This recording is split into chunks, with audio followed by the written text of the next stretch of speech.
What is up, my nerd familia, and welcome back to another episode of Games and Mas, the podcast where we're talking about all things board games, video games, and a little bit of pop culture. I'm your host, Vic, and today we are joined by Travis, one of the co-hosts from Operation Game Night. We've had him before here on the podcast, so we're missing the other two here, but mainly because we're going to be talking about some video games and.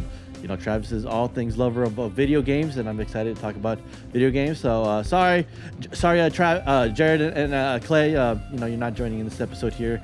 They're not as acknowledged as video games as I would say Travis is. I don't know if you would agree with that one. I would agree.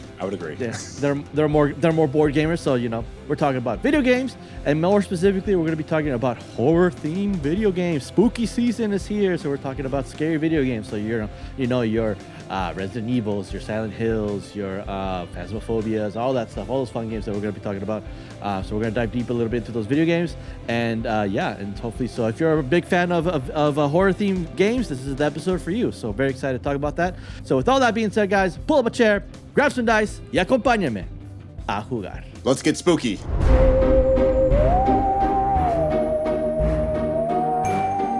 Travis, my man, are you ready to talk some spooky video games here? I'm ready, man. I'm ready.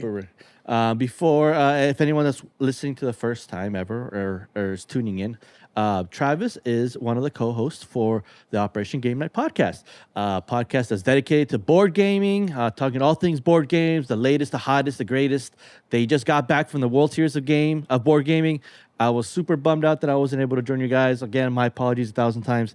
We've had this car fiasco thing that with my wife, and her car broke down, and I was just like, you know what, babe, you know what? I don't want to blame you, but you're kind of the reason why I can't go to Vegas now. Life gets in the way. Life gets in the way. But hey, the beauty thing is that there's going to be more of those, and we're going to meet up, and we're definitely going to do some more. I saw your guys' posts, your stuff that you were doing. I listened to your guys' little live on the set, on location episode of you guys did from World Series Gaming. You guys sounded like you had a blast. You had so much fun. And that's all I care about. As long as you guys had fun, I had fun. I was there with you guys in spirit, having fun, playing some fun games. What would you say? What would you? You've already spoke about it on your guys' podcast, but if you want to remind any of the listeners that haven't seen, first of all, check out that episode. If you guys haven't heard that episode or haven't even heard of Operation Game Night, go give them a follow. They're awesome. If you love board games, they will guide you into the world of board gaming. The three guys, you got Travis, Jared, and Clay. They are awesome. They know their stuff. They know how to play games. They know how to party hard with these games, and you should give them a follow. But if you want to give our listeners real quick, maybe in 3 words or less, what was your first impressions of the World Series of Gaming? What would you think? It was awesome. It was awesome. All right. So we had been to a couple of conventions. Clay and I went to Dice Tower West a couple of years ago now. It's been a while. The World Series of Board Gaming is a very different vibe. Okay. And I've heard that this year was a little bit different. They did away with a lot of the vendors that are typically there. This was strictly focused on playing games. Okay. So not a lot of vendors. Tons of open tables. They had like 1/3 of the Dice Tower West library. And sounds like a small amount, 1/3, right? It was still like 3,000 to 4,000 games. Oh, those libraries are unbelievable. And if you have a game that you want to play, it's probably there. I think they maybe held off a lot of like the war games and stuff like that, like the heavier strategy ones, the more niche ones. They brought out the hits, and we got to play basically everything that we wanted. The only problem was we limited ourselves to a couple of days. Next year, maybe in the future, we would probably do like 4 days, 5 days. Like we would do it a little bit bigger. But we played a ton of games. We played 14 games just in like 2 days. And Mike from Bearman Plays Board Games was kind enough to join us up there. Got to have him live and in person. This is the first time the three of us have been together in the same place since we started the podcast. Really? So it was great to like reconnect with those guys and get some games to the table. We play a lot of games digitally. We talk about a lot of games, but nothing beats sitting around a table with some of your buds and playing a game together. Yes. And we had some surprise hits. We had some old favorites. We kind of mixed it up a little bit. We had people that were like world champions at specific games teach us games that they love. So there were some sleeper hits out there that we were not expecting that we got played that were just amazing. And we have a couple episodes coming up this week where we break down the games that we played. We kind of rank them. Clay loves his rankings. So we're gonna rank them in terms of like our favorites.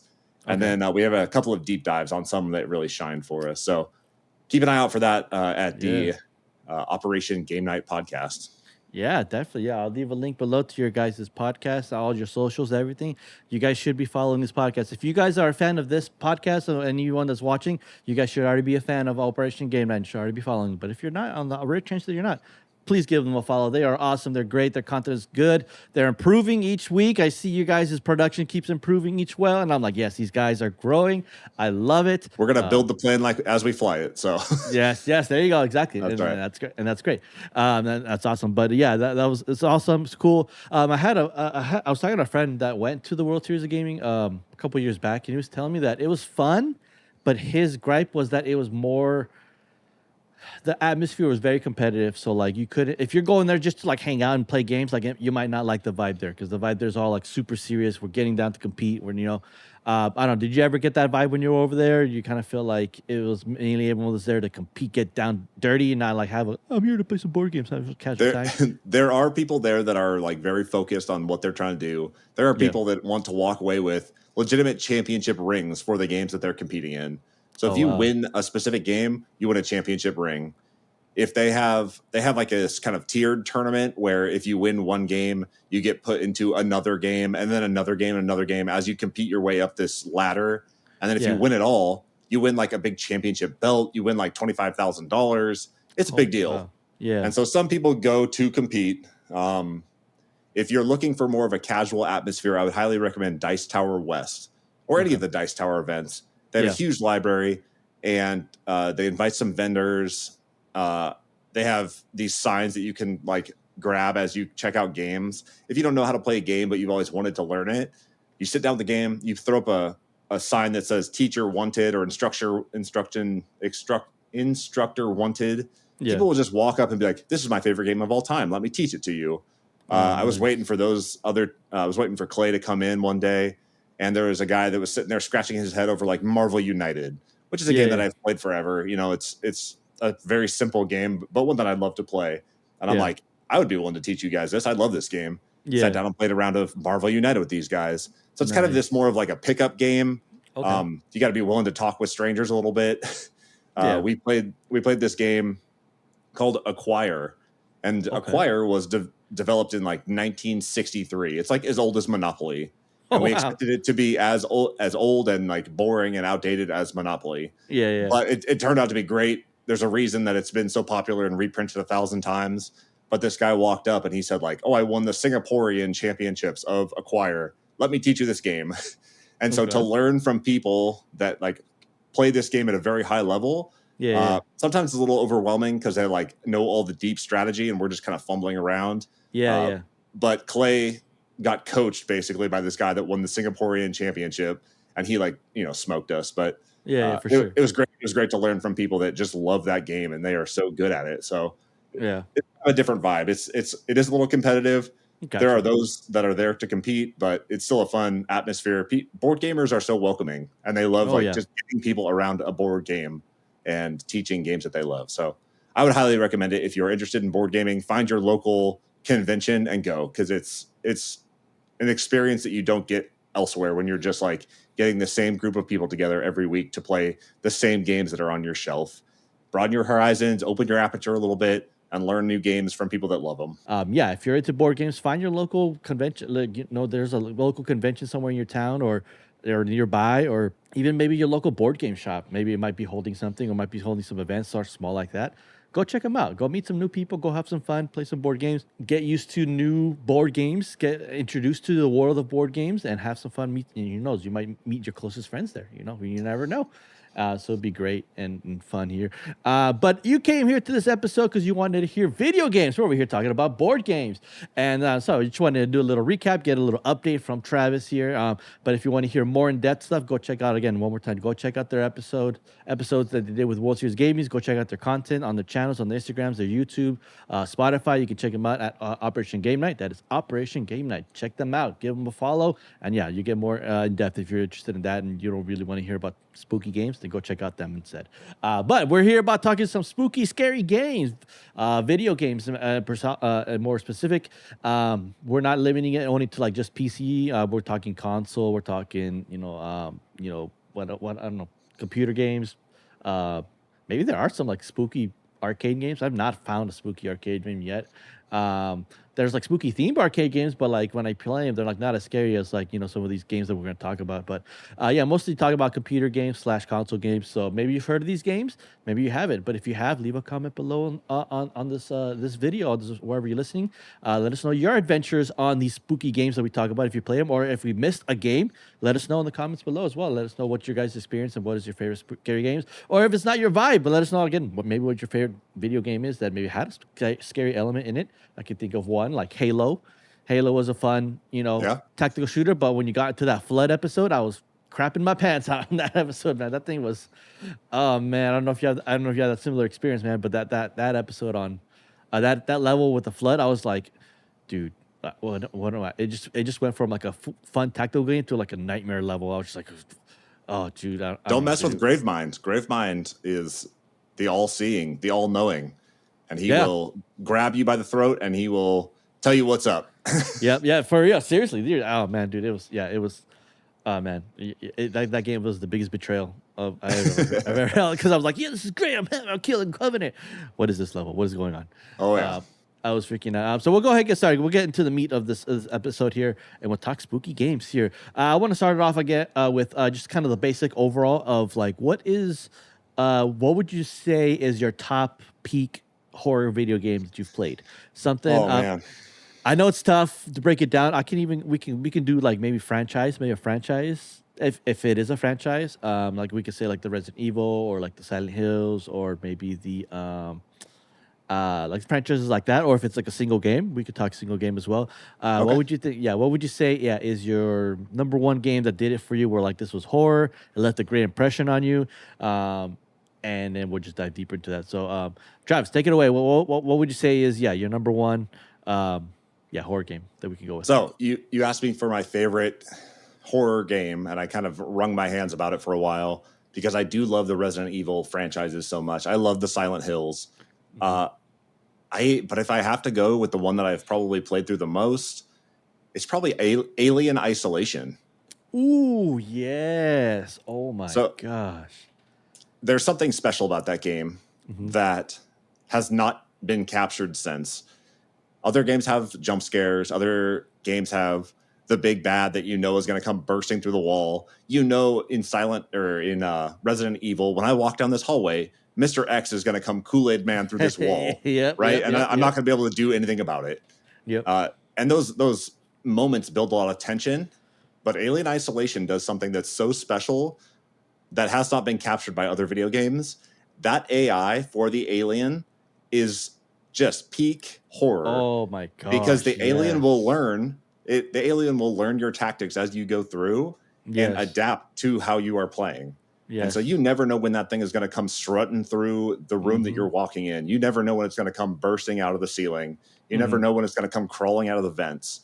Oh. And having it learn your tactics as you play and adapt to them is just something that's so special that is rarely captured in other games.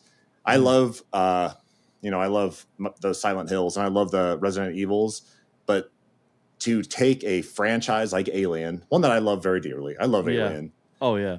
And to adapt it into a video game that is so successful just makes it so special, and that horror, that tension that it builds, the sound design on that game is incredible. Put some headphones on and play Alien Isolation, and you can hear the little critters crawling through the vents. Yes. You can hear the creaks and the groans of the spaceship. You can hear like people in the background. You can hear like the androids that are off having conversations, and you're like, what is that? Like, are they around this corner? Are they back behind me? Like, the sound design, the AI, like everything about that game shines, and it's great. It's so much fun. And it's probably my most played horror video game. I play it around this time every single year, even just like the first, couple hours of it. Yeah. Just a taste of it is so good. Yeah. No, I agree. Oh my gosh, that game is that. I think that's peak. Like, oh my gosh, there's a bunch of other games that are trying to copy it, and I was like, you can't copy like the Alien, especially the one part that I was like playing. I remember vividly playing this part is where the alien comes down, or the xenomorph, and you hide. I hid in this one like locker, and the xenomorph was there, and I was like, okay, I'm just gonna hide here, and it got close, and all of a sudden the prompt came up to like hold your breath. And I was Yeah. like, hold my breath. Wait, what do you mean? I'm like, oh snap, I gotta be quiet, but it was too late. And it grabbed me, and I was like, oh snap, I freaked out. I was like, oh crap, and I'm like, dude, that is so cool. And there's a bunch of other games like I think of like Quiet Place. They came up Yeah. with one of those where you gotta like be quiet, and everyone's like, this is so revolutionary. You gotta be quiet. I'm like, bro, Alien did it first. Come on, Yeah. relax. Stop going crazy about it. Alien did it first. Where you gotta be quiet. You gotta make sure you're not making a lot of noise. And it's like not jump scares where like there's jump scares in the game, but there's not. But like when the xenomorph comes, it's like I again another memory. It's like I'm walking down like a hallway, and like the xenomorph then jump out. That it's literally you see its tail just come out of the vent and start slowly coming down, and you're just like freaking out. You're like, holy crap! Okay, I gotta hide somewhere. Now you start the stress and the pressure starts building up.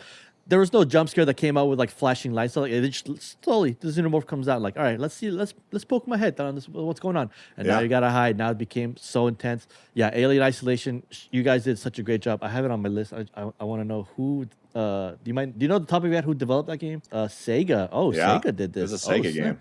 Yeah, Sega did a good job on that one. And they actually Sega did a good job capturing like the whole like Ridley Scott vintage. You know, the technology, like old school. You know, whenever the first Alien movie was filmed, you know, it was filmed. Was it 80s or the 90s? Yeah. You had like the old school like technology. I mean, obviously they didn't have CGI back then to like make it all like fancy. So they captured that where it made it seem like it was still like within that universe. Oh man, it was so beautiful. I was just like, dude, like. I think there's something special about it too, because the equipment that you get, you're so limited on what you can and cannot do. And one of the first things you get is like the little tracker, the motion tracker. Yes. They have them in all the movies, right? And it's just this little bit of radar, and you see these little pings on it that will come and go. And you could be walking down a hallway holding this thing, you're looking at it, you can hear things scuttling around, and you just see like little dots move. And you're like, is that above me? Is it below me? Like, where's this thing right now in relation to me? And what does that mean for my safety? And there's very little you can do against it besides hide and hold your breath. Like, you're not going to fight the alien or the xenomorph. And man, there's just something so special about like you have agency and you're able to react to it, but you're not going to fight it. And there's something just so great about that. There's no killing this thing. You got to either hide or outsmart it or distract it. But like, you can't shoot this thing. It'll kill you. It'll straight up kill you. And it's, oh my gosh. And for those that haven't played it, I would recommend it. We won't spoil any endings or anything like that for you guys, but just go ahead and give it. Enjoy the journey into this world. If you're a big fan of the Alien franchise, this game is right up your alley. You'll love it. Definitely play it, and play it in the dark, please. Play it in the dark. Put some headphones on with like high quality headphones, and just freak yourself out. Because I did that, and I was freaking out. I was like, dude, oh man, I'm one of those gamers where I'm like super scared of video, like these like horror type of games. I'll freak out, but I'm like, I'm just gonna chug along. I'm just gonna keep doing it because I love the journey. I love getting scared. I haven't found a game that like freaked me out so much to the point where I was like I had to stop playing. But I've had a couple of close moments where I'm just like, oh, this is freaky. This is intense. But I'm like, oh, I don't want to go down this hallway. But we have to. So they just do it. So they just get it over with. Or sometimes I'll just sprint. I'm like, whatever, screw it. I'm just gonna die. I'm just gonna sprint and figure it out, something like that. And it won many awards. So yes, great choice, Travis. That was such a good, solid pick, man, dude. That's a banger. Way to start off the episode with a banger there. Alien Isolation, definitely a big one. For me, top game that I think was peak for me personally, it's good. I'm calling out the Silent Hill franchise. Okay. I love the Silent Hill franchise, but it's not the typical Silent Hill 2. Okay. I started playing Silent Hill. I started off with Silent Hill 4, actually. Nice. The Room. That game was, that game scared me so much. I was freaked out. I haven't played. When I first played it, I had never played 2, I never played 3, never played 1. I was aware of them, but I was like, I was able to get my hands on Silent Hill 4 because it came out for the PlayStation 2. And I was like, let me just play Silent Hill 4. What's this about? And I was playing it, and I was just like, dude, I'm scared to just be in my apartment. This little like apartment where it goes first person. You're figuring out what's going on. The storyline was amazing. I thought it was great. Taking the role of Henry, and I think a lot of people bash on this game because it wasn't as creative as 2, and then with 3. But I enjoyed it. I thought 4 was great. I think it was cool. The storyline was interesting. It was gory. It was disturbing psychologically. It messed with your mind, and I thought it was cool. I enjoyed it. And funny story about the reason why I discovered 4. You'll never guess it. This is a wild story. This is why. So the reason why I discovered 4 is because I used to have, for the PlayStation 2, I had DDR, Dance Dance Revolution. Love it. And they're both Konami, and they had a song on there that apparently was a theme song or a song that had to correlate with Silent Hill 4, the room. I don't know how much you're in depth with the Silent Hill games, Travis, but in Silent Hill 4, there was a character. I think her name is Cynthia. It's one of the first characters you meet. So apparently in DDR, she had like a song that she was singing. So while you're dancing, you see her like singing the song, and then they'll show like scenes from Silent Hill 4 of like her and interacting with Henry. And I'm over here just like dancing, you know, and like I'm like, what's that game in the background? What are they talking? What is that? What's going on? Like, is this a video game? Like, it looks interesting. And then like I did some research. I looked online, and it was like, oh, Silent Hill 4. And I was like, what the heck, Silent Hill 4? And I looked it up, and I was like, okay, I'm curious now. So my origin story with Silent Hill is because of DDR. So thank you, DDR, for that is an amazing exposure story to one of the greatest horror franchises of all time. That's so good, dude. Like people say, like, oh, they saw it from someone else playing it, or I was DDR. I was casually playing DDR, and I just saw that in the background, and I just started. I was like, I was curious, like, okay, what's this? Who's this girl singing about her life struggles? Like, who is this girl? Is this girl? And then you play 4, and then you find out who she is, and you're just like, oh, okay. That's like the equivalent. That's like the equivalent of learning about Disney franchises from Kingdom Hearts. Like, yeah, right, exactly. It's so random. That's great. My goodness, dude! Have you never seen like Snow White or like Beauty and the Beast, and you're just like playing Kingdom Hearts? You're like, what's this? Who are these creatures? What are these characters? And then you just get exposed to Disney because of that. Same thing with DDR. I figured out Silent Hill 4 was because of DDR. So I was like, all right, cool. So thanks, DDR. DDR Extreme, I think it was the name of the one that I have. Maybe discovered best horror game of all time, DDR. DDR. Yeah, DDR, the craziest horror game ever. So I would not recommend playing DDR. You're gonna get freaked out too much because of all the stuff that they show you on there. No, Silent Hill 4. I think it was great. It was peak. I just love the whole Silent Hill series. I think the whole Silent Hill series is phenomenal. And with the recent release of Silent Hill F, I have my gripes about it. We can talk about that. My main gripe of Silent Hill F, and I have not played it, so you can probably tune me out because you're like, you never played, so you have no say. My only gripe is it doesn't even take place in Silent Hill anymore. It's in Japan. Yeah. Okay. I see what interesting about this, but I'm just like, dude, like the reason Silent Hill is called Silent Hill is because you're going to the Silent Hill. That's where all your your guilt and your manifestations of your fears come to life in Silent Hill. Now we're in Japan. I'm like, unless there's like a Silent Hill Japan that we don't know about. Okay, cool. Again, never played the game. I am planning on playing the game just because it's Silent Hill and I want to check it out. Yeah. I'm just going with like very like guarded up. Like, okay, what do you got to offer me? Because this is different, and you guys haven't produced a good Silent Hill after Silent Hill 4. I liked Homecoming. Homecoming was okay, but it was just too actiony. And then Downpour, I was like, okay, I don't get this game. This game is just like we're just attacking things now, and so like it wasn't horror as much.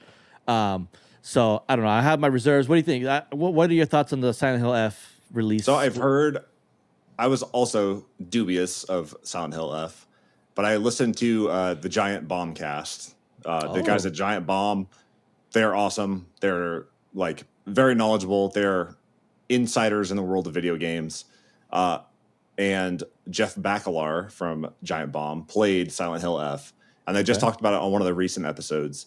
And he says, like, yeah, you're not in Silent Hill, but it captures some of that essence, like that horror. It kind of takes it in weird places that you wouldn't expect. Okay. And I think, Silent Hill fans are probably the hardest fan base to please in all of video games because they fell in love with a very specific period of Silent Hill. Mm-hmm. And Silent Hill kind of like jump-started its way onto the scene with Silent Hill 1 and 2. Mm-hmm, and they did this really special thing where they like adapted the rudimentary technology that they had to weave it into the narrative of the game. Yeah. Like they know that the draw distance, like if we're getting into technical specs of video games, the draw distance is not there on these rudimentary hardware, your PS1s, your PS2s. For sure. And so they're like, how do we make this spooky and scary while still making a game that runs well on these systems? Yeah. Well, what if we just like put the entire city in fog and your draw distance is way less? Like you can't see anything within like outside of 10 feet of you. And it adds this aura to the game and this mysticism. Like what is around the next corner? I can't see it. Maybe I'll just walk around the corner and find out. Yeah. And they're still trying to capture that lightning in a bottle that was Silent Hill 1 and 2. And that plus the narrative is just phenomenal. Like what is real, what is not? Are these manifestations of my own guilt and horrors, or are these like real demons and ghosts in the town of Silent Hill? So man, I love that series. I wish that the fan base was a little more supportive. And to me, sometimes the fan base gets in the way of my enjoyment of the game, just because I like to listen to a lot of podcasts and I like to, talk with other video gamers and stuff. And Silent Hill fans are so hard to please sometimes. And it kind of, when you have people just kind of like poo-pooing on games a lot, it kind of like diminishes your enjoyment of it. So no, for sure. I love Silent Hill though. And that was like probably one of the earliest horror video games that I played. I'm trying to find the date of the original. Was 99 was the original release. 99. Oh wow. 99. Yeah, and then they followed up quickly with Silent Hill 2. I can't find the date on that, but it was shortly thereafter. They wanted to keep that running as fast as possible. Yep. And I've enjoyed them all. I think they're great. I think that they've been lacking since like 2 to 4 range. Silent Hill 2 is probably one of the widest regarded, like one of the best horror games made of all time. Oh, for sure. But I'll probably check out Silent Hill F. I'm not typically like an early adopter of most horror video games. I'll buy it on sale like 5 years later. I don't care. Whatever. Yeah, for sure. The Silent Hill 2, the Resident Evils, and then the what was the other one I was going to say? Oh, Dead Space. Ooh, Dead Space. Yeah. Dead Space has a special place in my heart as well, because that was like one of the earliest horror video games that I played. And the way that they did, like, your suit tells you everything you didn't need to know. They adapted like the Resident Evil quick turn behind you. They kind of took the best parts of Silent Hill and Resident Evil, and they kind of mashed it all together into one sci-fi horror game. And I love a good sci-fi game anyways. So man, those are special games. And the remake for Dead Space is so good. I haven't played it yet. I need to play. I heard it's amazing, and I'm just like, I need to get on it.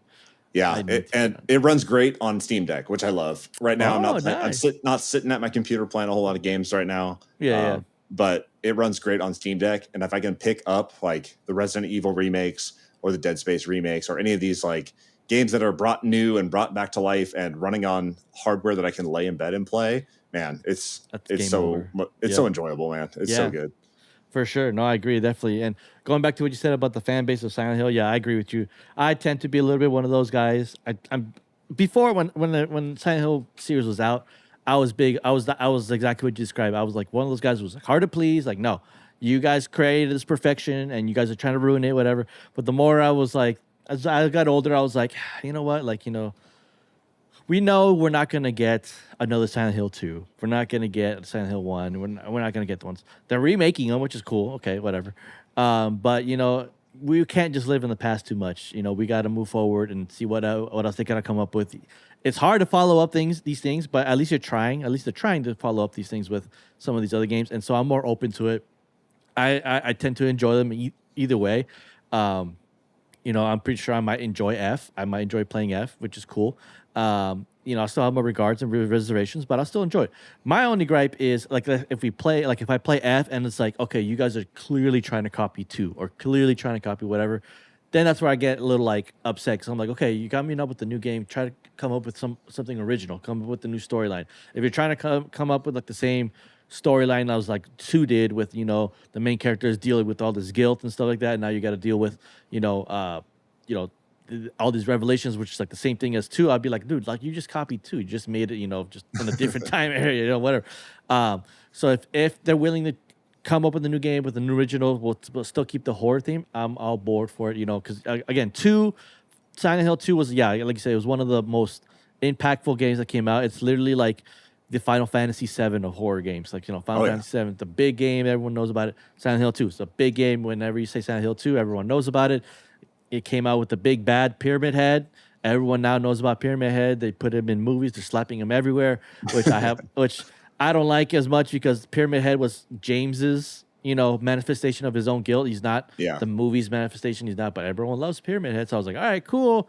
But you're using Pyramid Head wrong. Pyramid Head is there to remind James of what he did and his guilt, and like he's punishing himself. So, Pyramid Head is James, but whatever. Everyone just Pyramid Head. We're gonna stick him everywhere. And he's like, you see him in the new trailer for the new Silent Hill movie that's coming out. Which I'll still watch it. I mean, they did good with the first two, so I'll still watch it. Like I said, I love Silent Hill stuff, so I'll be on board with everything. I'll still have my gripes, but I'm not gonna be like one of those fans where I'm like, I would never watch it. I'll never play these games. I'm just like, I'll just try it out. Dead Space, though. You mentioned Dead Space. Oh my goodness, I have a funny story about Dead Space too. All right, let's hear it. So I was playing Dead Space 1 on the 360, and this is when I had those. We had like the big tube TVs, the ones with so I was playing it in my room. I had that in my room. I was playing it. I just got done the night before watching Paranormal Activity, the first one, in theaters. So I'm already spooked out. I'm like, okay, what's going on? What's happening? I'm like, I'm gonna go play some Dead Space. All right, let's play some Dead Space. So I'm playing Dead Space, and like I'm just like, it's like at the middle of it's literally like not in the middle of the night, but it's like dark, And I'm playing it. I'm going through these levels. And I'm like, oh man, I'm getting freaked out. But I'm already off the high of the first Paranormal Activity. I'm just like, okay, let me just keep getting spooked out. And all of a sudden, there's a blackout in our house. Oh man, lights turned off. I'm freaking out because I didn't know what happened because like it was dark, but I had my lights off already. I couldn't see in my, with my parents, I couldn't see the lights in the other rooms, in the hallways or anything because it was already dark. I had my lights off. So when my TV turned off, I was just like, what just happened? And I'm all freaking out. I'm like, is my house cursed? Am I possessed? Like, what's happening? Like, is there a manifestation coming out from my Dead Space game? I was freaking out. I literally just paused and stood there. And I was just looking around. I'm like, what's going on?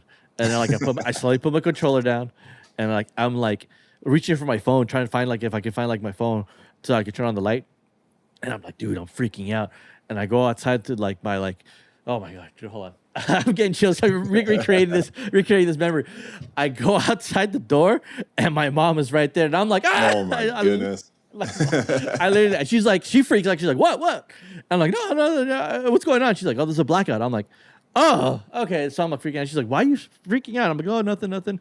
And she's like, that's because you played those scary games. You might. I was like, no, it was just, I didn't expect it. But because she was crossing the hallway and I just happened to open the door. She was right there. And I was like, I'm freaking out. Oh my goodness. It was so funny. Good. Oh my, I was like, okay. And I'm like, maybe I shouldn't play Dead Space. I'm scared of Dead Space now. But when the power came back on, I just jumped back on Dead Space. And yes, that game, I don't know how many times I never trusted one of those necromorphs. I never trusted those things being on the ground. I shot everything that was on the ground. I'm like, oh, this thing's coming back to life. I'm going to shoot it. I turned around like 6,000 times because there's always one that always happens to be behind you. Oh, man, that first scene where you have to run and like get to the elevator and push the elevator, wait for it to come down, and the necromorph's chasing after you. I'm like, hurry up, please. Go. Yes. And then you get in and the door's closed, but then it opens up again because the necromorph like slices it open and it closed. I was just freaking out. I'm like, we going deep into this. We're going deep into this game. This game is going to be intense. Love Dead Space 1. I enjoyed Dead Space 2. Dead Space 2 was cool. And then 3, I felt like it was getting a little bit too more focused on action rather than like horror. But I still enjoyed it. So Dead Space, great franchise to bring up. I don't know if you ever played the Fatal Frame franchise. Oh yes. Those ones, I've only seen video and gameplays of it. I was too scared to play those games because I'm like, I don't want to take pictures of ghosts. I'm scared. Terrifying. Terrifying. So terrifying. I don't know if you get. What's your experience playing those Fatal Frame games? So there's like a weird lineage between like Fatal Frame and the current Outlast series. Where you are equipped with nothing but really a camera. Yes. And Fatal Frame, it's low poly and it's rudimentary and it's running the best it can on the technology that they had of the day. Yeah. And there's just like the difference between like watching a horror movie and playing a horror video game is that you have a little bit of agency, right? Yeah. If I don't want to walk down that hallway, I might be able to just avoid that hallway and find a different way around, right? Yep. Whereas people in movies will come up with the dumbest ways to die, right? They're going to go Yeah. down that hallway anyways, just because, and you're like, don't do it. Yep. With the lights off and nothing. Yeah. In there. Yeah. Fatal Frame. Yeah. You're walking around with a camera, which is terrifying. You don't have a lot of agency. If something pops out at you, what are you going to do? You're going to take a picture of it, and that's about it. Yeah. And Outlast is pretty similar, right? You're walking around with like night vision. You can like switch between your different filters, like the IR versus night vision. And man, you pop your head around a corner, and there's like two like glowing eyes staring at you, and you're just you feel it feels more like a horror movie where you don't have a lot of agency. I'm not going to be able to kill anything. It's a lot of like survival horror more than action horror. Yeah, so for sure. Yeah, I enjoy those games. I don't think that they've stood up to the test of time all that well. Yeah, but man, for what they were doing at the time, it was pretty special. Yeah, it was different. It was your only defense is your camera, and you just had to defend yourself and figure it out and not get caught slacking. And you weren't this crazy heroine that could bash things and stuff like that, like you maybe in Resident Evil games. But your defense was a camera. And then you mentioned Outlast. Man, Outlast was a game that freaked me out so much, and it was so disturbing and so psychological. You're like, what the crap is going on in this Murkoff facility? What is going on? I played the first one, played the second one, currently playing the Trials, Outlast Trials with some buddies. If you're on that, bro, we got to run some sessions on that one. Those are so much fun to play. But the Outlast was, again, that's like truly survival, where you just have your camera and night vision, and you just gotta hide. And you either run or hide. You can't attack. You can't do things. And you see those for those that are listening, like if you remember when you have night vision and you turn it on, and all you see is just like the white of like eyes. You don't see everything. Like that's all you see when you see like these enemies. Terrible. Yeah. Oh my gosh, I've had so many heart attacks playing that game once. Yeah, but I feel proud because I beat it, and when I beat it, I was like, yes, I finally beat this game. This game freaked me out, but I finally beat it, and I was so happy. And I played Whistleblower. Whistleblower was great. I loved Whistleblower. I think I loved that one more. Yeah, I think I enjoyed that more than actually Outlast. Because it gave more of the story, more of the lore. Outlast 1 was cool. It gave the story, but you kind of still had to read the files and kind of like in this one, in Whistleblower, it's like you get more of the story like told to you, percepted to you, which was pretty cool. And then Outlast 2 was great. I did not like the ending because it just left me so confused. I was just like, what the crap? What did I just play? Like, I don't understand. And like it ends, and I'm like, in my mind, I'm like, please don't end here. Please don't. And then it ends, and I'm like, oh, come on, man. Like, I don't get it. Like, I hate all this mystery stuff, and then I have to go YouTube it and figure it out. And I'm like, okay, well, the fact that I had YouTube it makes me mad because like I just wish it could have just told it to me like that. But then that's like From Software and like the Dark Souls and Elden Ring games anyway. You have to research it and figure out all the stuff. But Outlast was such a great game, such a phenomenal game. Red Barrels, they did a good job creating element of horror and just the tensity of just surviving and hiding, run and hide. You are helpless, and that adds another layer of horror to it as well. We were talking about, we mentioned all these games. We mentioned Outlast, the Resident Evils, Dead Space, the Alien Isolations. What do you think with all these games? What drives it to be a good horror game? Like what makes a horror game a good horror game? We have a bunch of horror games that are kind of hit and misses. I played a bunch of horror games where we're just like, okay, we get it. It's jump scare. We get it. It's all this. I feel like, horror games are just more than just jump scares, more than just flashing lights and, creature coming after you. It's more about getting into the mind of the player, getting into, creeping you out. And there's a bunch of ways that these games convey it. So recently I've kind of gotten a special appreciation for the sound design in video games. Yes. And I think that, you watch a horror movie and they do a very specific thing with building tension through sound, and you hear that kind of high pitched noise. It gets louder and louder and louder. And you kind of expect that jump scare at the end of this crescendo of this high pitched noise that is like building, like old, like, I don't know, cellos or something that like kind of reach this crescendo, and then the jump scare happens, right? They get your heart racing just through sound design. I think that's a pretty special thing in video games that can do that well. And I think that those that can balance gameplay with agency are ones that really shine. So those that, like, I think about think about like the first half of BioShock, the first time you played it. You show Ooh. up to this place that you've never been. Things Yeah. are not right, and you can tell immediately. Mm-hmm. And you have this guy that's talking to you through a speaker, telling you the history and how great this civilization is. And he's setting the expectation that like you're going to go into this utopian city, and you show up, and it is not at all a utopian city. Yeah. Things have gone horribly wrong, and you don't know Yep. what that is. Yep. And the first couple hours, you are just wandering around. You don't have all that much ammo. You don't really have a whole lot of power. And then halfway through the game, it shifts, and all of a sudden you have more ammo than you know what to do with. You have all these powers. You're shooting electricity from your hands. It's got these kind of unique puzzles that you solve with that type of stuff. But Yeah. that first half of BioShock is so unique, and they've been trying to capture that ever since. Yeah.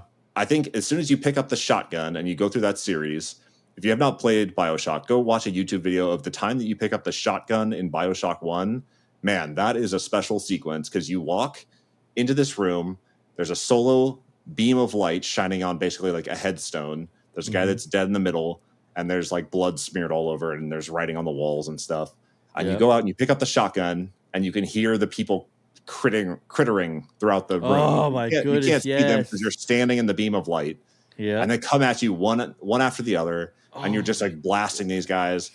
That is the tipping point in that game where all of a sudden you have too much agency, and you can just blast through anything you want.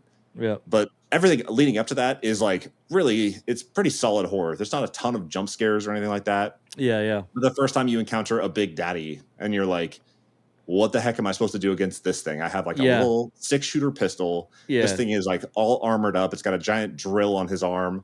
He's got this creepy like ghost girl that's following him around, which are the little sisters. Yep. And the first time you fight one of those things, you're like, how am I ever going to survive this? And then you do it.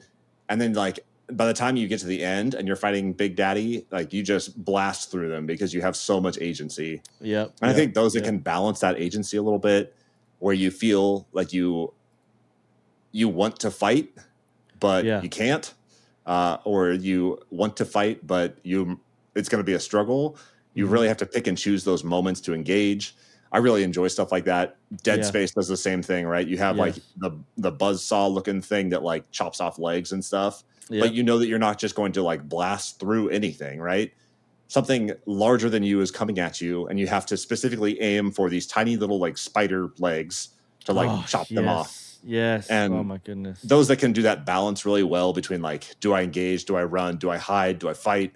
Like that stuff to me is good horror.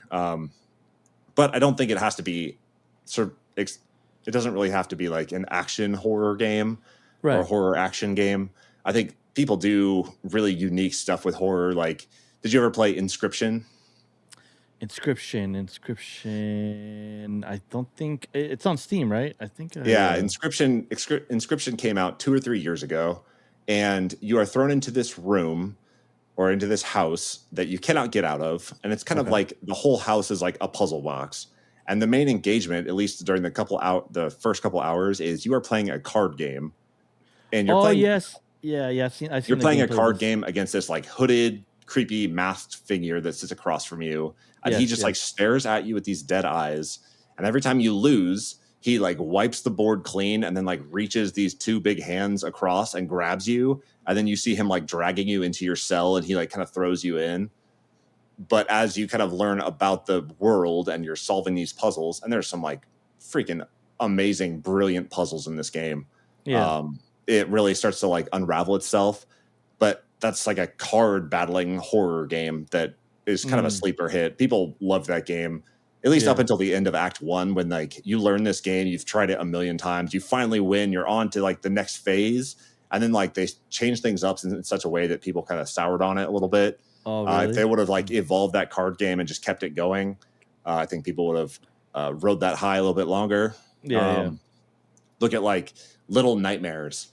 Have you ever played Little Nightmares? Yeah, or like one. Little Nightmares, Limbo, Inside, these kind of like smaller indie games. Little Nightmares is probably a AA game, I think. Yeah. But man, like you are a powerless person that is navigating this world that is complex, and you do not understand it, and everything is out to get you. Stuff like that is so unique and cool. Even games like your visual novels, Like there's Oh good yeah. horror visual novels. Your Doki Doki Literature Clubs. Have you ever played that game? I see that it's on my list. It looks interesting. I want to play that one. Mainly because I also have Me Side on Okay. my list as well, and Return. Okay. But Doki Doki Literature Club's on there too. That's like recommended for me to play. I'm like, oof, that looks I interesting too. I will not spoil anything for you or for listeners, but if you can get over like the anime aesthetics Mhm. and get over like the concept of you are the solo male protagonist in a like reading club, like a book club full of women that are like fawning over you, if you can get past that like kind of strange setup, uh man, it goes some weird places and it is great. Really What a cool horror game that is like not what you expect for the typical jump scares, your Resident Evil, stuff like that. Like it nice. goes some weird places that are great and disturbing and awesome. Okay. Um, Okay. or like there's a visual novel called Slay the Princess. I don't know Okay. if you've seen that one. It's a black and Okay. white game where Okay. you are put in front of this princess that has been taken captive. She's in chains, and this unknown narrator is telling you like you have to kill this princess, and you start having this like engagement with her where you are talking with her and figuring Oh out her side of the wow. stories and things.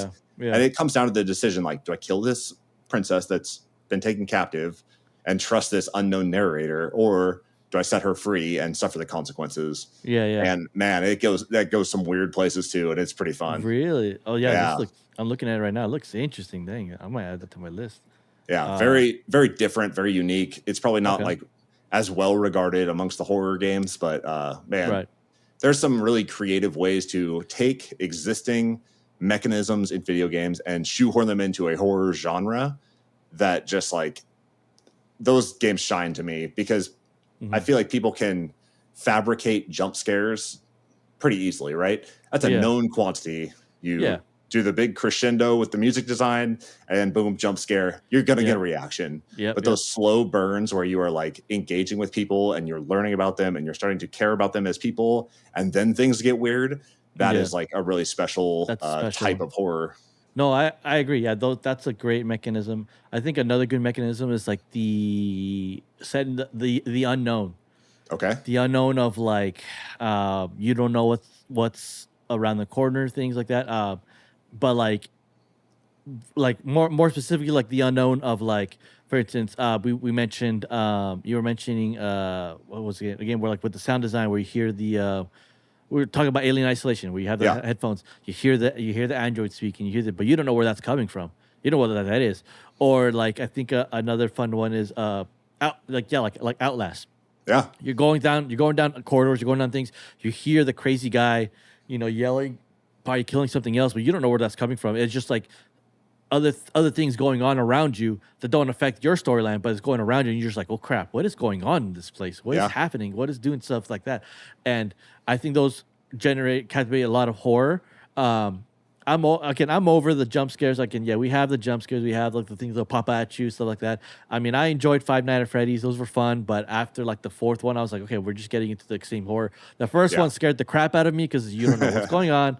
You got to monitor these things. You got to, it's like a management game, but it's also like a horror management game, and it succeeded. I mean, we have two movies, one already out, one coming out. We have Yeah. a bunch of things, a lot of lore and everything, and they did a good job with that one. Scott Cawthon did a good job on creating such a horror game, but I mean, it got repetitive. You know, he created something original, but then it got repetitive. But I think the originality of coming up with something new, coming up with something that's not your typical jump scare, and then blast your way out. BioShock, you were talking about BioShock. I mean, to me, that's like one of the best like intros I've ever played in a video game, where you're going down Phenomenal. and It's so good. Yeah, Andrew Ryan just talking to you and explaining about Rapture, and you're just like, what am I in? What is going on? And like, oh snap! But then it's like it gets interrupted by Atlas, and Atlas is like, yo, you got to get out of there. There's something coming in through the tube. There's splicers there. We got to get you out of there. And you're like, what is happening? What's going on? And you're like, hang tight to the splicer. We're gonna try to get it out. And then the whole the first half you're kind of powerless because you're like, you don't know what's going on. This whole town, this whole city is destroyed. You hear splices running around, making noises. You hear the noise. You hear what's scary is like you have the ambiance of like the announcer and like of like the town announcement, like, don't forget that Saturday is whatever, and you're just Yeah. like not like every like the announcement like programs and like the music is still playing, in the background because like it's still going on, but like this whole world's destroyed. So you're just like it's so twisted. It's so like it's crazy. And you're just like, I don't even want to go down this whole corridor. And your Atlas like, we got to get you to the ground side level. And you're just like, I don't want to go. I want to go back home. Like I don't want to do Yeah. anything. And like just like the unknown of like you don't know what's going on, but you hear all these things going around you, which tells a story, which tells a perfect narrative of something happened here. Again, Silent Hill does a great job of telling a story of like what your character is manifesting. Doesn't tell a story of like what Silent Hill is, but it tells a story of like your character and what you're manifesting. But you're like in this world with these people. Resident Evil 1. You're in this mansion. It's telling a story of like what is going on. We're on a mission to rescue our operatives, and now we got forced into this mansion. Now we don't know there's more that meets the eye of this mansion. And yeah, you have like all these fun games that tell the narrative. I think what makes a great horror game is the narrative, the storytelling, but like the world building as well. We have there's multiple countless. Phasmophobia. Phasmophobia is just a game about hunting ghosts. It's not really much a storytelling game. It's just a fun game you play with friends and you get freaked out. It's horror. It's scary, but it's your typical. Something's gonna jump out and scare you. The ghost is gonna come get you. It's not deep. You play it. You're done. You move on. You don't think about it. But like your Silent Hill, your Outlast. Games like Slay the Princess and like the Doki Doki Literature Club. Those are games that like stick with you because you're like you had this story that was narrating. Now you're thinking about your choices. And you're like, dude, that's messed up. Like holy crap! Like what the heck? Yeah, and I think that's what makes a great horror game. And a lot of these indie companies are getting it right. They're understanding. AAA games are all about showmanship and explosions and crazy stuff. I recently played the Callisto Protocol game. Oh yeah. I was enjoying it, but I was like, man, they're really trying super hard to beat Dead Space. They're like they're like really trying to be like Dead Space. And I mean, I enjoyed it. And I'm like, the whole time I'm like, is that Josh Duhamel? Is that the actor Josh Duhamel? Like, who's the main guy? But I was enjoying the story. I was intrigued. I'm like, okay, what's going on in this facility? What's happening? But it was just Dead Space, trying to copy Dead Space and stuff like that. I never got to finish the game. Because I was just like, I'd rather play Dead Space at this point. Yeah, and the new game Chronos is very much rooted in Dead Space. Like, oh really? Chronos is kind of like Dead Space, where you have these kind of creatures that come out that do unique things. Right? You've got those that hide, those that climb, those that shoot things at you, whatever. Oh yes. And then you kill them, but then if you leave them dead for too long, they will merge with other dead beings that you have killed. And then their powers evolve. And it's kind of very similar to Dead Space, where it's got a lot of those like kind of body horror type stuff. Yeah, for sure. Body horror is not really my thing. Yeah. But you can kind of see the lineage there. Yeah. You mentioned Phasmophobia. Yeah. And I want to kind of like hit on this recent trend of this multiplayer horror game. Yes. You mentioned Phasmophobia. There's Dead by Daylight. Dead by Daylight, If you have a horror genre or a horror IP that you love, it's probably in Dead by Daylight, and you have to pay a couple bucks for the DLC or whatever. But man, they have everything from like Saw to Texas Chainsaw Massacre to man, like literally any horror franchise that you want is in Dead by Daylight. Yeah. And Chucky was there once. Yeah, Chucky's in there, like literally any horror franchise. Yeah. And you have a little bit of agency, but you are competing with a group of survivors that are trying to escape by collecting things, by activating generators, by doing these things, navigating this world, hiding from the one player that is playing as the bad guy. And they each have their own unique powers. Yeah. You can kind of see that lineage there. Like people are still evolving on this multiplayer horror genre and this idea of like one versus many. They had like Evolve back in the day where one player plays as like the big monster and then everybody's trying to trap it or kill it or whatever. I think I recommended it to you. Did you ever get a chance to play Repo? Yes, I have Repo. Yes, I played Repo. Repo is a cool like kind of horror game where you are these little powerless individuals that are going into this house to capture artifacts. And when you grab onto the artifact, weird things are going to happen. Like they're kind of silly. Some of them are silly. Like if I grab onto this artifact that's like a top, my character is going to continuously spin around and I have to like find my other teammates to pass this artifact to them to get it out of the house before the big bad guy that's lurking Yep. in the shadows is going to find me. Yep. Man, what a weird thing. But this spatial audio, this spatial comm, Yeah. it's kind of a new thing that is really adding to these horror games. Like, Oh you yeah. got a guy that's across the house that is getting captured by the big bad guy or whatever, and you can just hear them off in the distance, like, "Help me!" Yeah, like the muffled Like, sound. Yeah, yeah, it's so good, yeah. man. No, I And agree. that sort of audio design is really cool and really Yep. shining in this genre. Yeah, they did that with what's that name? Lethal Company. Lethal Yeah. Company did a big Yep. time with that, where it's like you're going in there to collect things for the company. If your character gets stuck in like an underground or it gets muffled, you hear a muffle like Yeah. you know, or if you die. So like I like the spatial audio. Repo's a fun one too. That one's a cool one. I like the little you can do text to speech on that game. So you can Oh, type yeah. stuff. You can type stuff and your character say it like out in the game. It was pretty funny. Me and my friend were messing around with that stuff. But we only got to play it a little bit on Repo. We by that time we got Repo, we were already kind of like getting over the hype of like looter scary games, I guess you can call Yeah. them. We've already played Lethal Company. We've played Content Warning already. We've played, started with Repo, where it's like, got to make it to a certain number of time, certain number. You got to meet a quota, and you can advance Yeah. on to the next time. So you're like, okay, it's understandable, we get it. But it's what it is, what it is. Or also, there's also that one, the news one, where like you play news reporters and you got to like go Oh, around. yeah. Yeah, that Um, one's good. Again, also you're trying to get the most content and then make it to the next day. It's kind of getting repetitive. The formula is getting repetitive with just different, like slapping on different skins. Dead by Daylight, I'm considering that almost like a new Fortnite for scary games, because that Yeah. thing's getting like IP'd like crazy with all these different types of like monsters you can be, people, villains you can be. Yeah, you could be Jason, you could be Mike Myers, you can be just anybody now in those games. Yeah, you just gotta pay the money for that and you get the Yeah. characters. Those are fun, but I'm not a big fan of like hide and seek esque type of games where like you have Sure. one versus many. I'd rather be like cooperative and reverse the game, like Yeah. Phasmophobia. I love Phasmophobia. It's such a fun game. I love the mechanics of that game, but again, that also can be very repetitive because you just go in, find the ghost, find the evidence. All right, leave, you're bounced, you're done, and that's it. That's every single mission. You have different maps, which is cool, but again, same formula. Just go in, find out where it is, leave. Hopefully, the ghost doesn't kill you, and you're out, and you get more money, get better equipment, do it all over again. It's great. It's fun. I'll go back to those games anytime, but I'm just not gonna like clamor to those. Like I need to play these games. I need. It's like if the friends are, if the squad is on and they want to play it, okay, we'll play. It is what it is. But I'm not like this is my horror game. This is a scary game that I play. Like I enjoy playing them.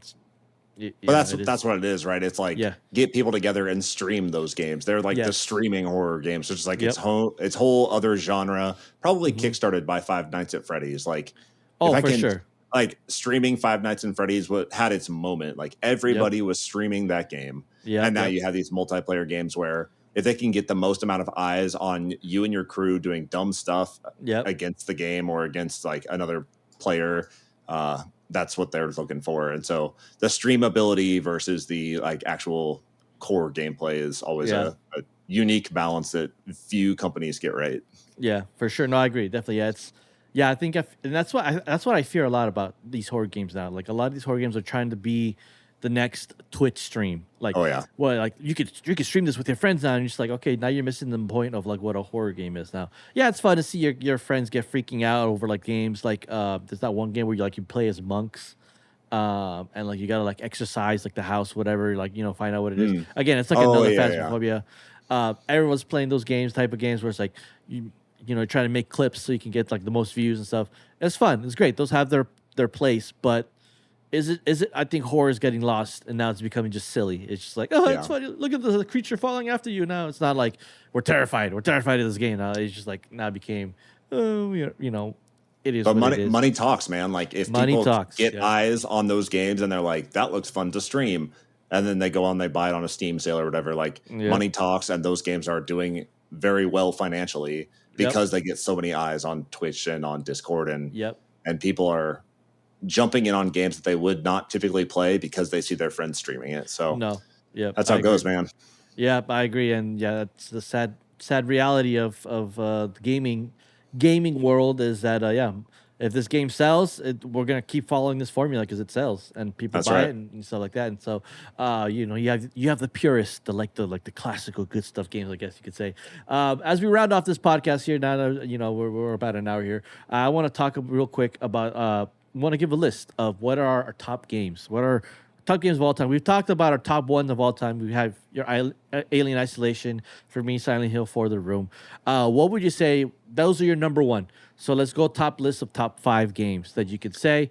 We already have your number one set out. We talked about it. So what would be our 2, 3s, and 4s and 5s of horror games that maybe impacted you in the horror genre? It could even be games that are not like horror games, but like had horror elements to them that Okay. scared you, that like kind of impacted you. Where you're like, this game's not, if you're like playing Call of Duty and like, there's a moment where it's like super scary level, whatever. I know the Call of Duty doesn't have, but that's an example Yeah. where it's like it freaked you out. Yeah, you can include those games too as well. But I'm curious to know, what would you say your list, if you got a list right off the top of your head, of games that kind of freaked you out a little bit, kind of impacted Travis a bit. Man, that's a tough one. I don't know if I have like a ranking, but Alien Isolation is probably one that I've played the most. BioShock, I play all the time. Yes. I love booting up BioShock 1, BioShock 2. Yep. BioShock 2 is very different than BioShock 1, but those opening moments in BioShock 1 are just so special. Oh, Even if you play it halfway through and you're like, all right, I get it. And BioShock has kind of unraveled itself, and BioShock 3 has not held up well over time.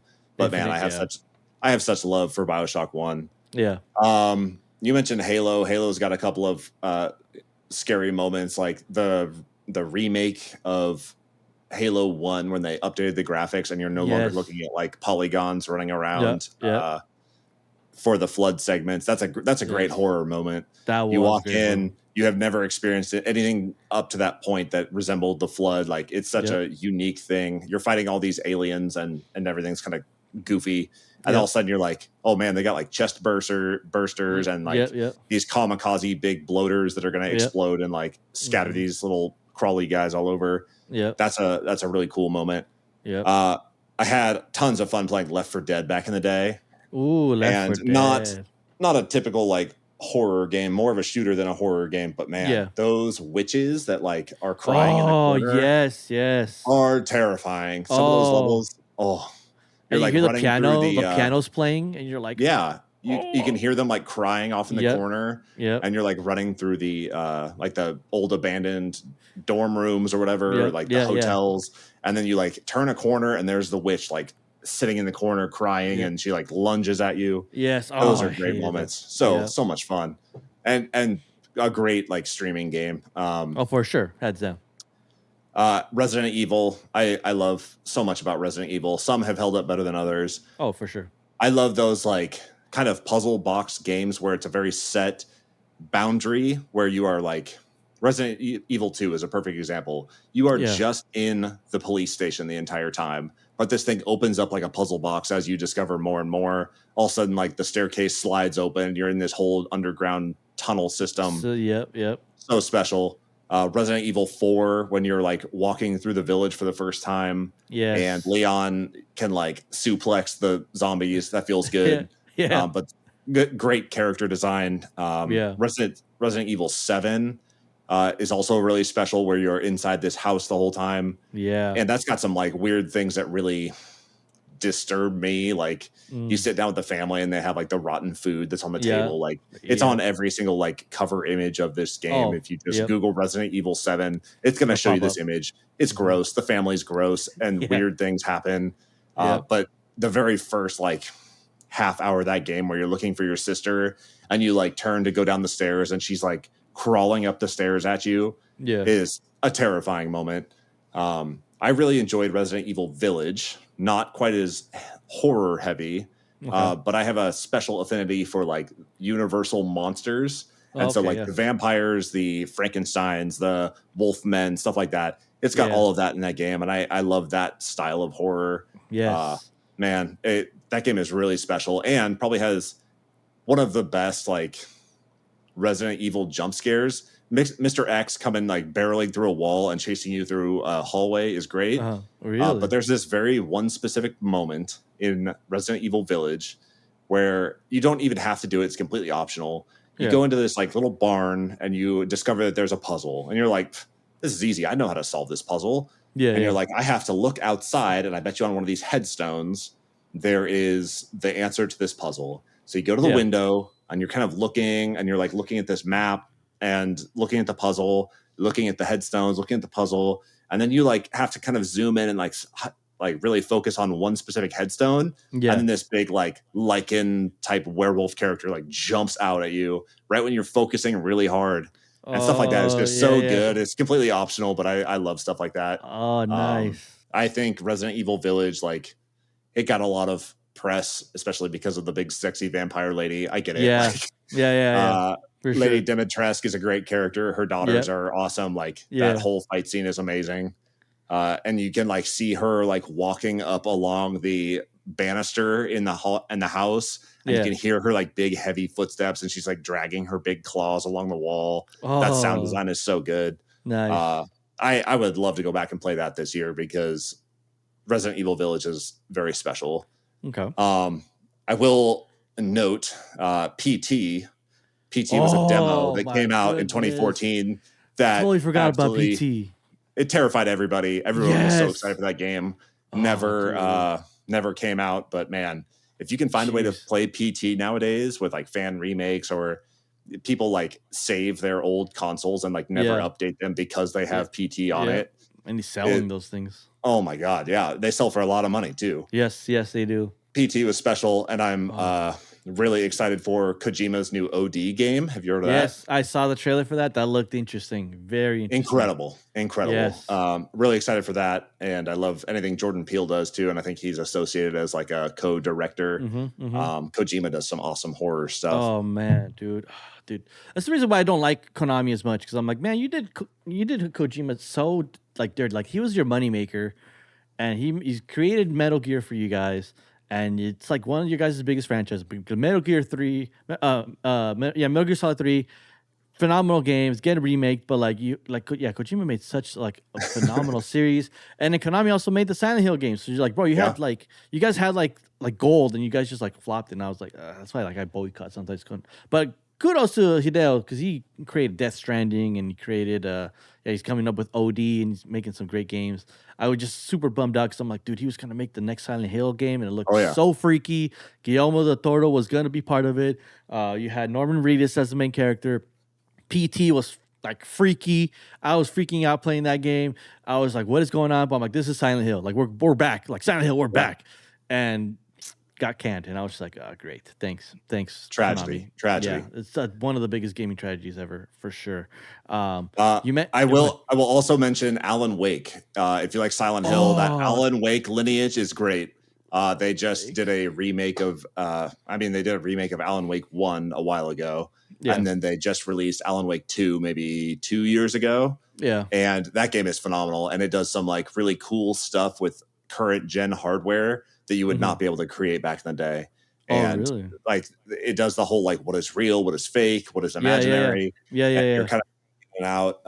And that universe is connected to Control, and Control has some really cool like horror elements to it that don't really pan out over time, but it's kind of like a weird sci-fi horror. Okay. You walk into like, you're basically working for like a paranormal version of the FBI, and you walk into this room, and you're like, there's these elements of power, these items of power, where like it's a rubber duck, but there's this guy has been assigned to like stare at this rubber duck all day. Weird stuff. It doesn't really turn that deep into horror. It's like right on the verge though. And you walk like horror room, and there's like people floating in the middle of the atrium, and you're like, what is going on here? Like that's really cool to me. So Alan Wake is also a current one that is shining for me. Dude, I haven't beat Alan Wake. I've never beaten the Alan Wake games. I'm currently playing the first one. Okay. And I'm playing it, and I'm like, what is happening? What's going on? Like, who's this old lady that's like telling me to keep writing? Like, what is going on? So like, I'm very curious, and I have that one. I have Alan Wake. I have Alan Wake: The New Nightmare. Okay. And I haven't gotten Alan Wake 2 yet, but I need to buy Alan Wake. But I want to beat the first one first. because I just heard nothing but phenomenal things. I haven't gotten it spoiled. I haven't figured out what the ending, what's going on. Awesome. So I'm still going through that, and I'm just like figuring out like what's going on. And it's freaky because I'm like, dude, I have my flashlight, it runs out of batteries, and I'm trying to shoot. I'm like, dude, like, come on, man. And like the gameplay's a little clunky. I will admit, it's Yeah. a little bit of clunky, especially like the dodge mechanics and stuff. Like I'm like, I dodge, but I still get hit for some reason. I understand that's how it was back in the day, but like, yeah, I'm enjoying it. Yeah, Alan Wake. You mentioned you're talking about Resident Evil. Yes, love the Resident Evil games. Great selections for that one. You're talking about Resident Evil Village. Yeah. I haven't played that one. Ooh. Are you the same guy from Resident Evil 7 in Village, or are you somebody else? I don't know. I don't know if you're like, Yes, you are Ethan Winters, I believe. Don't quote me on that. I feel like I haven't played those in a while. no, for sure, for sure. But I sat down and I ran through Resident Evil Village. It's such a tight game, and you can play through it in just a couple hours. It's really not that long or hard. Okay. But Resident Evil Village is like so special because it kind of strayed from typical Resident Evil where it's just zombies and stuff. And it does this weird thing where it takes this left turn into like universal monster horror. Yeah. There's this one segment that I won't ruin, but you are in kind of this room that looks like a coroner's office. Okay. And there's like this doll that is on the table that is like kind of your starting point for solving the puzzles this room. And like it's a mannequin that's just laying on this table, and you like open its mouth and you lift its arm and you like are manipulating this thing to try and solve puzzles around the room, and weird stuff starts happening. And that is like that's probably the scariest part of that whole game, is just like that self-contained segment of the mannequin on the table, and it goes some weird places. Okay, definitely have to check that one. Yeah, I'm currently replaying all of them, so I'm playing Resident Evil 0 right now, and then I have all of them, so I'm going through the whole series to try to play them all. Again, I love the Resident Evil game. 6 was not my favorite. That one was a bit of a letdown because it's just like that became just like an action packed, like they're trying to be the Avengers of Resident Evil right now. We're just bringing everybody in, so I was a big fan. But yeah, your list. Great, phenomenal list. But the reason I mentioned Village is because you were talking about like that segment where like you're trying to zoom in and then like a lichen like a wolf comes out, and that reminds me of one of my games that I want to add to my list is Condemned Criminal Origins. That game freaked me out so much, man. That game, same creators. I think it's Bethesda. Bethesda made that game. But there's a moment where you're like doing crime scenes. You have to do crime scenes, right? And there's a part where like you find a dead body inside the one of the lockers. And by this point, you're like, okay, I know what to do. You take photos, scan for fingerprints, zoom in to get to like the identification. So I'm doing my thing, and then you zoom into the photo, and then zoom into like the face to identify who it is, and the face just turns and goes, oh, no. It's still alive. And you're like, oh, geez. You're like, oh, something like, and you're like, it's still alive, and like, oh man, that freaked me out so much. I was like, oh snap. Great game. I think Condemned was good. Condemned 2 was pretty good too. They let that on a cliffhanger, and they never made the games again. So I was like, okay, well, I guess we'll never have that. So I would put Condemned on my list. Doom 3. Doom 3 freaked me out so much because it was one of the first like PC games that I got to play that was like a horror theme. Yeah. Oh man, that game was so freaky. I don't know why. It was just like I was just like, it was one of the scary elements because like it was more dark, more gritty. Yeah. A lot of people don't like that remake, but I thought it was pretty cool. It scared the crap out of me, you know, when you're walking down a corridor and you hear the grunting of a zombie, like going, ugh, and you're like, okay, where the crap is that? Where's that zombie at? Yeah, it freaked me out. I think Doom 3 was a good one. Condemned was up there with me as well. I agree with you with Halo. That level, that flood level, like, but just. I was like, I trusted you, Bungie. I trusted you to have a good time just shooting stuff. And now I'm running for my life, scared, freaking out with my brother, and just like don't know what to do. And you have that music, and then the noises that they made, the little gurgling stuff noises. I was like, like what the crap? Where are they? Yeah, that was not pleasant, Bungie. So thanks a lot for ruining one of my childhood games. Definitely, yeah, that was a scary moment for me. Again, I mentioned Silent Hill 4. BioShock, again, it had some great horror element themes to it. 1 and 2. Infinite, that just went off the rails, and I was like, I have no idea what I'm playing. I don't know what this is. This game is really whack. There's not even horror element; it's just action now. So yeah, that one. There was one more that I enjoyed playing. I think that might actually be it. I think I wanted to add Condemned on there. Okay. If you like Condemned, Have you tried Mortuary Assistant? I've seen that. That's on my list. I want Oh to play my that game. god. That game looks freaky, and I want to play that game so You want much. to talk about sound design? Oh my goodness. Like put some headphones on and play that game in the dark. It's Oh, unreal, man. Like you go about your business, you're doing your thing. If you're not into that style of horror, it's not going to yeah, be for you. right. But man, you're like doing your thing, and all of a sudden doors start closing out of nowhere. Yep, yep. There's like creepy things that start happening. Oh man, that game goes some weird places. That is Oh, dude. terrifying, Oh, terrifying, yeah. I've seen clips, and I was like, "Oh, that game is freaky. That's a freaky unbelievable. game." I want like you're just like examining, and you look up, and you see a face staring at you, and it goes Oh, back, and you're like, "I was like, oh, what the?" Like, no, I was like, "Yes, I need to play this game, oh my hands down." goodness. It's yeah, definitely a game. Limbo was a fun game that kind of did a lot of tension building of like stressing me out because like you're trying to figure out these puzzles, but you're like you have dogs just chasing after you. You have to figure Yeah. it out. Yeah, like it was good. Like Little Nightmares was great too. I prefer Limbo. I still don't know what the ending meant with Limbo. If you haven't played it, I'm not gonna spoil it. But yeah, the ending of Limbo, I was like, what am I playing? I don't understand what I'm playing. And a great I indie game. Like that's an indie horror game Yes, that has stood super the test indie. of time. Like it's great. Yes. Oh no, I agree 100%. That's a phenomenal game. I'm glad I got to enjoy that game and play that game. I have And another one to add to your yes, list. yes.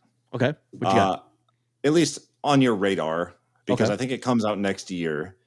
Are you Ooh. aware that they're coming out with a Jurassic Park horror survival game? Yes, yes. Jurassic Park Survival. Yes, yes. Yes, I am That so stoked for that one. that one I am excited for, but also very nervous for because I'm just Yeah. like, what are we gonna do here? What's going on? How do we play this game? How do we do this game? Oh, which reminds me of Dino Crisis. I love Oh yeah. that. I was freaked out about Dino Crisis so much. That game scared the crap out of me because I'm like, okay, the same makers of Resident Evil, but now you have dinosaurs chasing after you, coming after you. This game freaked me out so much. So I love That's a Dino good one. Crisis. But Jurassic Park Survival, yes, that's interesting. The gameplay, we didn't see much gameplay. We just saw like teaser trailers and some Yep. footage. The graphics look great, look phenomenal. But yeah, I need to know where we're going with this because it's gonna be very interesting how survival it will be. If I'm reading the tea leaves, I Uh-huh. think that they are leaning more into the alien isolation aspect of it, where you are Mm. largely powerless against these superior apex predators, right? Okay. Okay. And I am all for that. Yeah. Uh, it seems like they have the same type of thing where you are hiding in lockers and you are trying to navigate this area with dinosaurs hunting you constantly. Yeah. The thing that I think they have going for them is that is a self-contained thing within the confines of the very first movie. It is on Isla Nublar. It is in the first movie. You're not going to get these weird like one-off, like they've done that series so dirty, and I loved your entire Yes. series on Jurassic Park. Uh, because I have very similar feelings about that whole franchise and what they've done to it since. Yes. Oh my gosh. But Yeah. man, if they can keep it contained to Isla Nublar and keep it contained to that first story and keep it Mm-hmm. contained Mm-hmm. to just like dinosaurs are alive and they are out to get you, I Yeah. think that they will do well. If they start introducing really weird stuff, then they're gonna lose me quick. But Oh, man, hands up. Yeah. I'm that's one of my most anticipated games right now. No, I agree. I'm very excited. Again, very like excited because I'm like, don't touch my Jurassic Park. Don't touch me. You know, I love like Jurassic Park Evolution or Jurassic World Evolution. Those Yeah. games are phenomenal. But those are like just park builders. You're building your own park. So when you're introducing horror elements, I'm like, okay, we could go this route. If it's the route like alien isolation route, like you're talking about, okay, I'm all for it because Yeah. you can definitely do that. You can definitely do it. Now substitute the xenomorph. Now you have a raptor after you, chasing after you. You gotta hide now. You got perfect. I'm okay with that. The only thing would be like if you get a gun, these things could probably get killed though because they're creatures. They're not an alien with like Yeah. armor and stuff. You can kill these creatures, but maybe it's like you have a gun, but you have like maybe 6 bullets throughout the whole game. You got to use them wisely or something like that because Yeah. if it's actual like survival horror, I would be all on board on that. I'm very curious to see. I'm more curious about what the story would be because if it is taking place in Isla Nublar and it's in the in the same canon of Jurassic Park, the first one, then I'm curious. Okay, where are we going with this? Like, who are you? I'm pretty sure you might be like one of the employees that got stuck when the tropical storm hit, and then Yep. Nedry turned off all of the power. Okay, now you're stuck out there. okay, now you got to survive because you don't know what's going on. Maybe you see Dr. Sattler running around like across, trying to turn back the power and you're trying to figure out what's happening. Maybe you're one of the survivors that got out, that Jurassic Park 1 didn't say. Who knows? I'm very curious to know what the storyline is. Now, yes, agree. If they're like, you're trying to survive, you stumble down to like this research facility, and then you see like the cross genetic stuff. I'd be like, Yeah. okay, stop it Yep. here, please. I'm done. I'm not playing this game Shut it anymore. down. Shut it down. Yeah, keep it down. Like we've learned our lesson. Like just stop with this cross genetic dinosaur stuff. I'd be done. But I'm very curious. I'm very curious if hopefully they don't go that route for sure. But if they do the survival, I think they can get a great game out of that and make it terrifying. Yeah, especially with the dinosaurs and like trying. I mean, I'm curious to see how you do like trying to escape a T-Rex because that'd be like intense. Because maybe they can do the mechanic where like you if you just stay still, they won't see you, and you got to figure out how to get. Yeah, they're very interested about that game. Yeah, thanks for bringing that up because I totally forgot about that one. Like blew my mind, went over my head. For that game as well. But for me, I guess that's it for me for the horror games. I don't know if you got anything else you want to add onto your list. Very briefly, Yes, are you please. a like HP Lovecraftian horror fan at all? Yeah, I'm on board with that. I like playing it. Like where's that? There was one that I just recently played that was more. Sorry, I'm thinking of Arkham Horror, the card game. I'm thinking of those. Yeah. I'm a big fan of those card games. That is great. That is one of the most widely regarded. Arkham Horror is one of the best like solo card games, co-op card games. But there's a like special niche of Lovecraftian horror, like Sinking City. I don't know if you've ever played those. Yes, I've heard of that. Some weird places. Those are cool. Okay. I will also shout out Dredge, which came out a couple of years ago. Yes, it is I saw Dredge. Horror fishing game. Yeah, we're talking about like mashing these genres together. Yeah. You are like piloting this boat, and as you like stay up for days on end fishing and trying to accomplish these tasks, your sanity starts to slip. And every time it turns nighttime and your sanity is like way high up through the roof, you are like imagining things. So you'll be piloting your boat and rocks will be they weren't before. Yes. You'll see other boats out in the distance, but it might be like a giant fish that has like the lights of a boat that are trying to entice other boats. Like stuff like that is so weird, and it creates a lot of anxiety. I wouldn't say that it's like horror, but it's definitely an like tense game. Yes, no, definitely. Okay, interesting. Yeah, I've heard of Dredge. I've heard of Sinking City. Those looked interesting. Sinking City I almost got, but I like some of the reviews were like bashing a little bit, and I kind of like put me away from it. So I was like, oh, okay, but like, it looked interesting. Like I kind of want to check it out. There's this other one that I want that's called, I think it's called Darkwood or that one was pretty interesting. I started playing it and then I kind of stopped because I was like, I don't know where I'm going with this game. This game's interesting.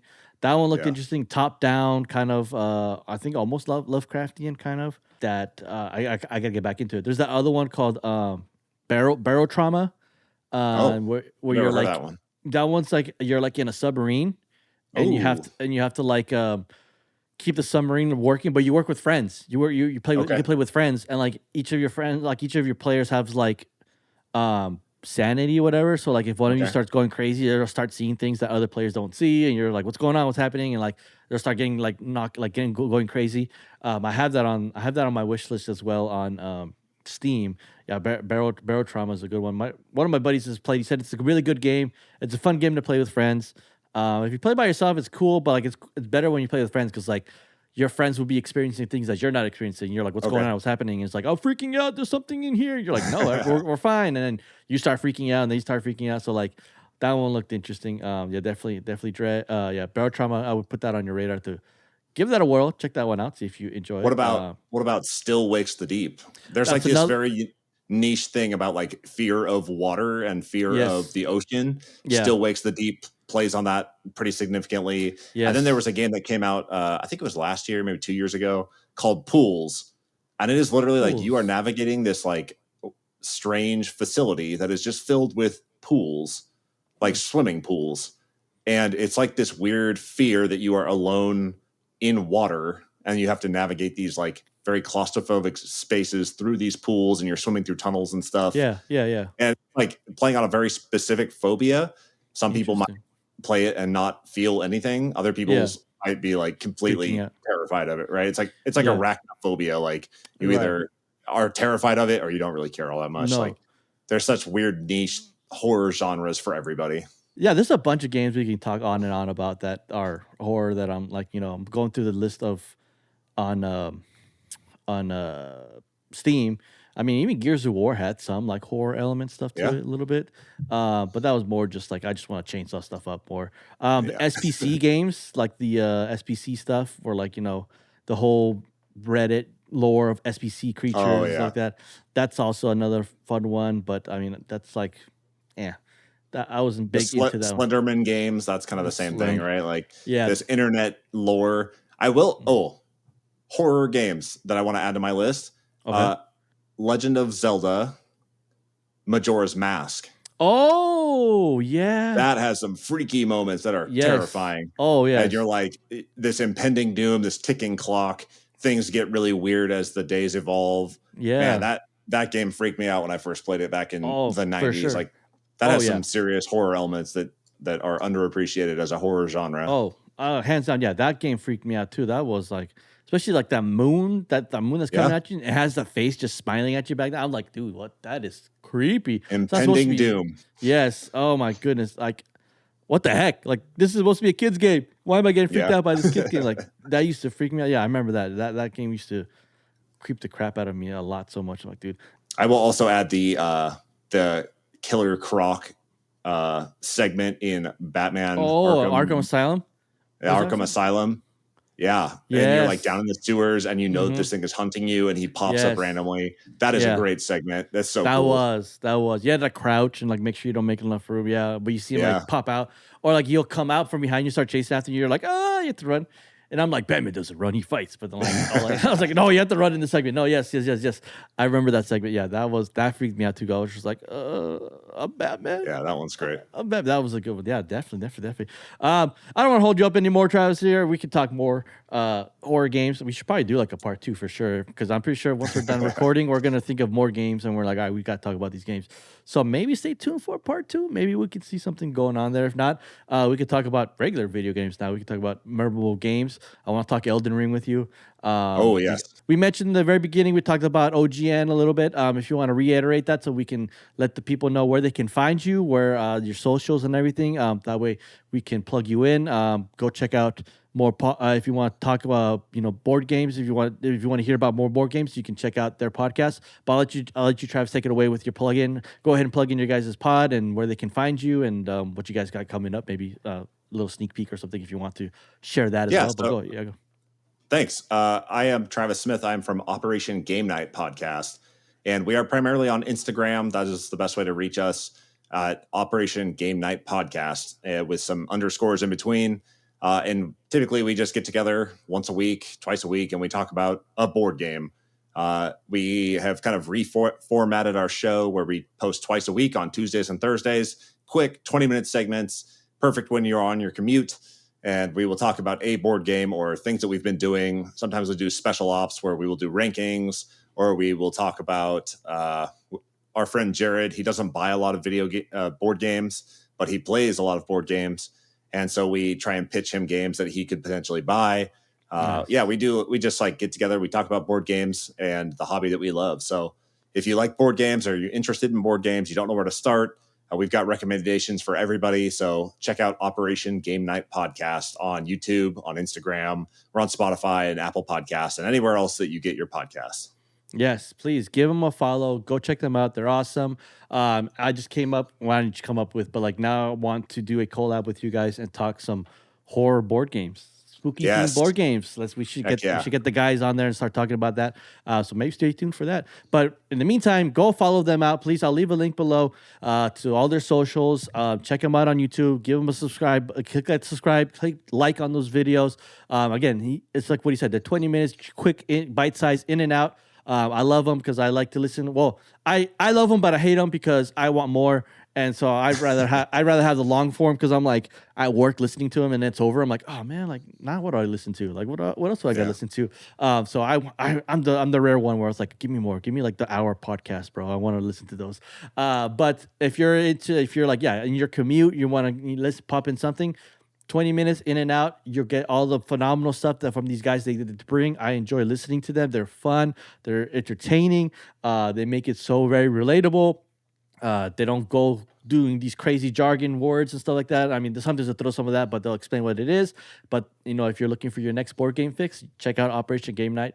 Again, on Spotify, on Instagram, they're blast. You won't regret it. Trust me, you won't regret it. I enjoy listening to them.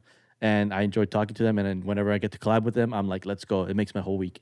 I count down whenever I get to collab with you guys. So yeah, please go check them out. And then while you're checking them out, go ahead and check us out as well. Again, we're on all socials. We're on X, Facebook, TikTok, Instagram, Spotify, YouTube, Amazon Music. You can find us at Games and Must Pod. That's at Games and Must Pod, all in one word.